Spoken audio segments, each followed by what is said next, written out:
देखो ये वाला, क्योंकि देखो डी एफ पैरेलल था ए ई के, तो ये पैरेलल है, इसके मतलब B D upon D A बराबर होगा B F upon F E, तो वही तो लिखा है, क्यों? क्योंकि बीपीटी है। ठीक है, अब यही देख लेते हैं।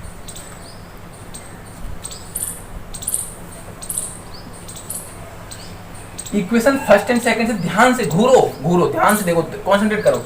बी डी अपॉन डी है, यहाँ पर भी है, यहाँ पर बी डी अपॉन डी है, तो इक्वेशन फर्स्ट और सेकंड से ये चीज बराबर हो заएगी, क्योंकि ये भी B D upon D A के बराबर और ये भी B D upon D A के बराबर। अब क्या होगा तो लिख देंगे यहाँ पे बी ई अपॉन ई सी बराबर होगा B F upon F E के, क्यों? इक्वेशन फर्स्ट एंड सेकंड से। ठीक है, प्रूफ क्या करना था हमें? देखो B F upon F E बराबर करना था बी ई अपॉन ई सी के, तो B F upon F E बराबर हो गया बी ई अपॉन ई सी के। नोट कर। अब देखो भैया इस क्वेश्चन में देखो, फिगर देख के बहुत ही ऑकवर्ड फील हो रहा होगा, बट इसको पढ़ो, समझो और करने की कोशिश करो, फिर मेरे से देखना। In triangle P Q O, अगर मैंने पी क्यू ओ लिख दिया तो केवल पी क्यू ओ दिखना चाहिए, बाकी सब गायब होना चाहिए। पी क्यू ओ, ठीक है। तो इसमें आप देख रहे होंगे कि ई डी पैरेलल दिया भैया क्यू ओ के, ई डी पैरेलल दिया क्यू ओ के। अगर पैरेलल है तो P E upon E Q is equal to P D upon D O. Got it? क्यों? बी पी टी जिंदाबाद। ठीक है, इसकी वजह से सब कुछ हो जाता है। बीपीटी बड़ी इंपॉर्टेंट है, इस पर क्वेश्चन आएगा, क्वेश्चन नहीं आया थ्योरम टपकेगी, इसलिए इंपॉर्टेंट है। अगर ये आ गई बीपीटी तो बहुत ही अच्छी बात है, नहीं आई तो उस पर क्वेश्चन आना, तो कुल मिला के आपको ऑल्टरनेटिव करनी ही करनी है। वो इतना समझ में आया? अब आते हैं similarly in triangle P R O, बाकी सब माइंड से डिलीट, पी आर ओ दिखना चाहिए। इसमें क्या दिया है? डी एफ पैरेलल दिया है ओ आर के, दिया है डी एफ पैरेलल दिया है ओ आर के। ये पहले क्या लगता है? ये गिवन है। अगर किसी ने पूछा कारण क्यों, गिवन है ना क्वेश्चन में, ऐसे डी एफ पैरेलल है ओ आर के। अगर ये पैरेलल है तो यहां से ये पैरेलल है, बेस के पैरेलल है, तो दोनों साइडों को बराबर रेशियो में बांटता है। तो यहां से हम कर सकते हैं P F upon F R बराबर है P D upon D O के, क्यों? बीपीटी से। Equation second. अब आप देख रहे होंगे इक्वेशन फर्स्ट और सेकंड को फिर से घूर के, तो ये दोनों चीज सेम है और ये सेम चीज किसी एक चीज के बराबर है, तो इक्वेशन फर्स्ट एंड सेकंड से दोनों आपस में बराबर होंगी। तो from equation first and second P E upon E Q is equal to P F upon F R, ये बराबर हो गया। ठीक है, और अब मैं बताता हूं, ध्यान से देखो, तो मेरे साथ पढ़ो। P E upon E Q, यहां से रेशियो बट रहा है इस लाइन से, P E upon E Q बराबर है P F upon F are, इसी लाइन से बट रहा है।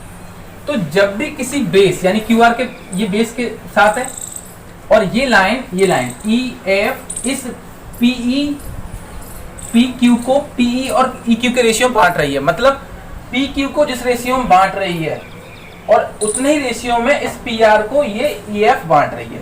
ये ई एफ लाइन में ध्यान सुनो बात को प्लीज, पी एफ जो ई एफ लाइन है इस पी क्यू को और पी आर को इक्वल रेशियो में बांट रही है। बांट रही नहीं बांट रही, देखो ये बट्टे ये और ये बट्टे ये बराबर है। सर कहाँ बराबर है? बराबर है ना, इक्वल का मतलब इक्वल, ठीक, तो ये बराबर है। तो ऐसा कब होता है? ऐसा केवल तभी होता है जब ये इस बेस के पैरेलल होती है, क्योंकि जब पैरेलल होती है तो रेशियो बराबर बांटती है। ये बीपीटी के इनवर्स से आएगा, बीपीटी के इनवर्स भी मैंने डाल रखी, कन्वर्स ऑफ बीपीटी डाल रखी है। तो जब ये पैरेलल है तो बराबर रेशियो में बांटती है। आज रेशियो क्या में बांट रही है? बराबर में। तो इसका अर्थ क्लियर है कि जो EF पैरेलल होगी किसके भैया, QR के। किसने पूछा क्यों, तो कन्वर्स ऑफ BPT के कन्वर्स, हैंस प्रूफ। इस क्वेश्चन को देखो भाई, पहले खुद करो फिर देखो सॉल्यूशन। दिया क्या है, AB पैरेलल है PQ के, तो AB पैरेलल है PQ के, तो जिसमें ये पैरेलल दिखा है इसके, देखो AB पैरेलल है PQ, तो इसी ट्रायंगल को ले लो, देखो ये इसी में सब कुछ बन सकता है।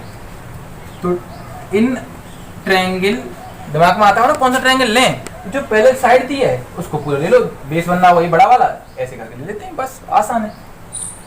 POQ कौन वाला है यहाँ पे। अब देखो क्योंकि ये पैरेलल है इसको इसके साथ, तो इसको बराबर रेशियो में बांट रही होगी, OA बट्टे AP बराबर होगा OB बट्टे BQ, क्योंकि AB पैरेलल है PQ, ये क्या है गिवन।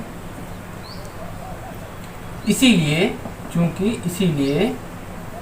OA बट्टे AP बराबर होगा OB बट्टे BQ के, इक्वेशन फर्स्ट। क्यों, फ्रॉम BPT, ये आप लिख लेना। सिमिलरली इन ट्रायंगल POR में चूंकि AC पैरेलल है PR के, इसीलिए OA बट्टे OA बट्टे AP बराबर होगा OC बट्टे CR। Equation second, equation first second को ध्यान से देखो। OA बट्टे AP बराबर है OB बट्टे BQ के, और सेम OA बट्टे AP ही बराबर है OC बट्टे CR के। तो फ्रॉम मैं कह सकता हूं यहाँ, from equation first and second OB बट्टे BQ is equal to OC बट्टे CR। ठीक है, और ऐसा कब होता है, देखो ध्यान से देखो, OB बट्टे BQ बराबर OC बट्टे CR कब होगा। अब इस ट्रायंगल को देखो, केवल इस ट्रायंगल को, ये मैं जिस पे पेन चल रहा है मेरा, OB बट्टे BQ OC बट्टे CR के बराबर है, तो ऐसा कब होगा, जब BC पैरेलल होगी QR के, क्योंकि BC तो बांट रही है, देखो यहीं से तो रेशियो बढ़ रहा है, जो भी पिछला क्वेश्चन किया था वैसे ही तो है, यहीं से तो बढ़ रहा है, देखो आया समझ। तो अब हम यहाँ कह सकते हैं कि BC पैरेलल होगा QR के, क्यों, कन्वर्स ऑफ BPT, मतलब BPT का उल्टा, क्योंकि यहाँ रेशियो बराबर हैं, तो इसका मतलब ये इसके पैरेलल होगी। प्रूफ।